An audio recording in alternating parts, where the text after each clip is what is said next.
बोलिए विष्णु भगवान लक्ष्मी माता की जय।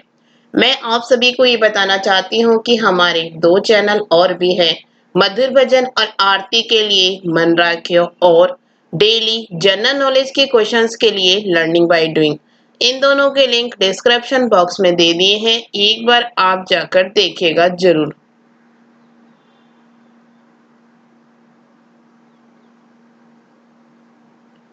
आज हम बैसाख मास महात्म अध्याय 17 का गुणगान करते हैं। अगर आपको अच्छा लगे तो लाइक, शेयर, सब्सक्राइब जरूर कीजिएगा।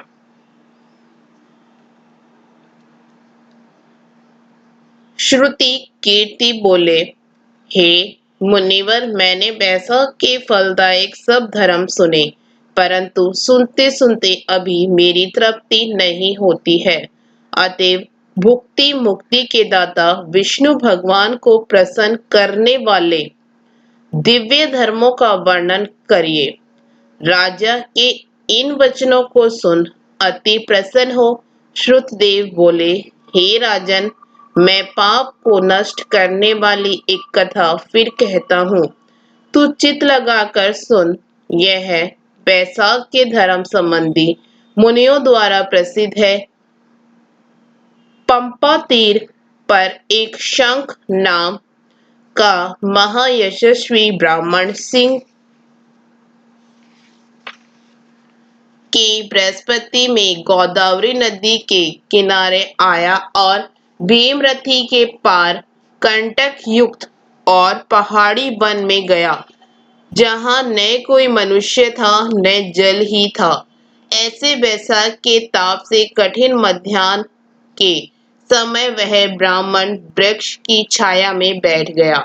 उसी समय एक दुराचारी व्याध धनुष लेकर आया। उसने सूर्य के समान चमकते हुए कुंडल पहने हुए ब्राह्मण को देखकर बांध लिया और उसके कुंडल, जूता, छत, रुद्राक्ष की माला, कमंडल सब छीन लिए और फिर छोड़ दिया। तब वह ब्राह्मण उस दुष्ट से छूटकर नंगे पग धूप में जलती हुई रेत में चलने लगा, जहां पीने को जल तक नहीं था। पांव जलने से बहुत व्याकुल हो बैठकर हाय हाय करने लगा, जिसको सुनकर वह व्याध शीघ्र ही उसके पास गया और मुनि को दुखी व्याकुल देख उसके हृदय में दया उत्पन्न हुई और सोचने लगा कि उसके नए जूते तो मैंने ले ही लिए हैं। अतः उसने उस ब्राह्मण को, जिसके पांव धूप से जल रहे थे, अपनी पुरानी जूती दे दी। उन जूतों को लेकर ब्राह्मण अत्यंत सुखी हो व्याध को आशीर्वाद देने लगा कि तू सुखी हो। तैने बैसाख में जो यह दान दिया है, इससे तेरे पुण्य उदय हो आए हैं, जिसकी प्रभाव से विष्णु भगवान भी प्रसन्न हो जाते हैं। ऐसे वाक्य सुनकर व्याध अत्यंत विस्मित हो ब्राह्मण से बोला, हे महाराज, मैंने आपकी वस्तु लेकर पुरानी दी है, भला इसमें मेरा क्या पुण्य है। हे ब्राह्मण, बैसाख धर्म क्या है और हरि कौन है, यह आप मुझसे कहिए। व्याध के ऐसे वचन सुनकर शंख प्रसन्न हुए और बैसाख की प्रशंसा करने लगे कि सब धर्मों का फल तो जन्मांतरण से मिलता है, परंतु बैसाख में इस पापाचारी दुर्बुद्धि दुरात्मा व्याध ने पात्र दान किया, जिसके फल से तत्काल सद्बुद्धि हो गई। संपूर्ण दान, तप, बड़े बड़े यज्ञ तथा तीर्थ यात्रा करने से विष्णु भगवान प्रसन्न नहीं होते हैं, परंतु बैसाखोक्त धर्म करने से प्रसन्न होते हैं। इस माधव मास में जो कृत्य थोड़े से धन से सिद्ध होते हैं, वह बहुत खर्च करने अथवा दान या धर्म यज्ञों के करने से सिद्ध नहीं होते हैं। इस मास में ताप नाश करने वाली पादुका तूने मुझको दी है, जिससे भगवान तेरे ऊपर प्रसन्न हो गए। अब तुझे कल्याण की प्राप्ति होगी। जब मुनीश वर ऐसा कह रहे थे, उसी समय मृत्यु द्वारा प्रेरित बड़ा बलि सिंह व्याध के वध के लिए अत्यंत क्रोध कर दौड़ता आया। बीच में देवयोग से देव कल्पित हाथी को देखकर पहले उसको मारने का महान उद्योग करने लगा।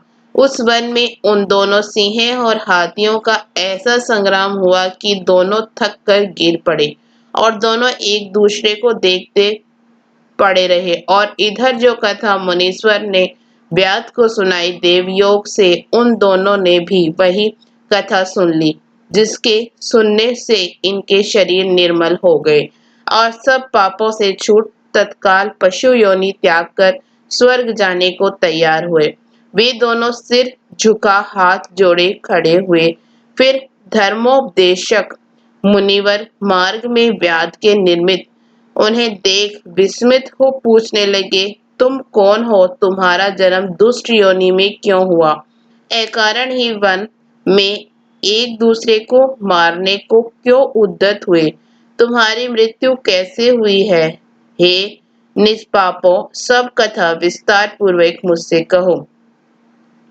मुनि के ऐसे कहने पर वह कहने लगे, मतंग मुनि के दंतिल और कोलाहल दो पुत्र हुए।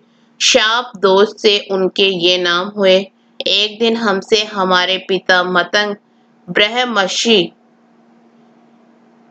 संपूर्ण धर्मों के जानने वाले कहने लगे, हे पुत्रों, मधुसूदन भगवान के प्रिय मास में वैशाखोक्त धर्मों को करो, जिससे संसार बंधन की निवृत्ति हो। परंतु दुर्बुद्धि से हमारी समझ में कुछ भी नहीं आया और पिता के वाक्य सुनकर मुझे दंतिल को अत्यंत क्रोध आया और कोलाहल मदोन्मत्त हो गया। तब धर्म की लालसा वाले हमारे पिता ने क्रोधित हो श्राप दिया, हे दंतिल, अपने क्रोध के कारण तू सिंह होगा और मदोन्मत्त कोलाहल हाथी होगा।